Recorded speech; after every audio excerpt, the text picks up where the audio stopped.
Here's my review for the idle clicker factory game 64.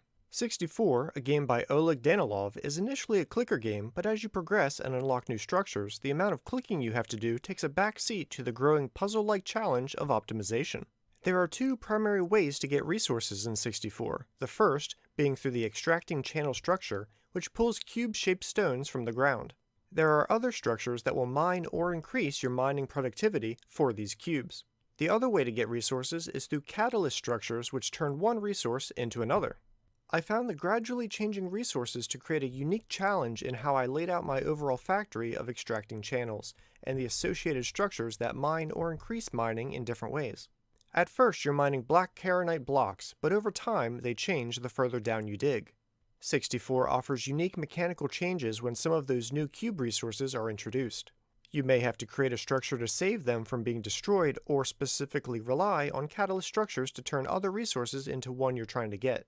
Even if you're able to mine the purple or yellow cubes for a little while, you'll eventually reach a point where your only viable method of obtaining them isn't actually through mining them anymore. This resource scarcity made for a variety of interesting challenges throughout the progression of the game. I found that I was occasionally relying on an overall layout for my factory only to realize that I would be better off entirely changing it up. I wouldn't say I was min-maxing, but there were some definite benefits to playing around with different layouts. Throughout the game, there's a narrative between your character and their friend. It takes place in the form of chat messages at the bottom left. I don't want to spoil anything about it, but I did enjoy how it served as a bit of a guide at times, and I felt it added some nice value as compared to just aimlessly toying around with my factory, void of narrative.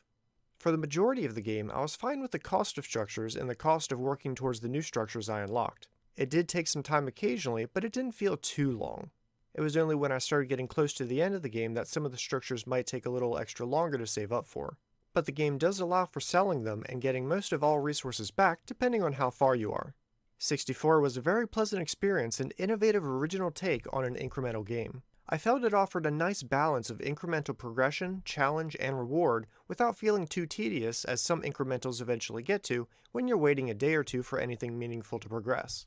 So if you're looking for a unique incremental game that feels different from others you've played, I highly recommend checking out 64. The game releases on March 4th, 2024, and is available on Steam. You can find the link in the description below.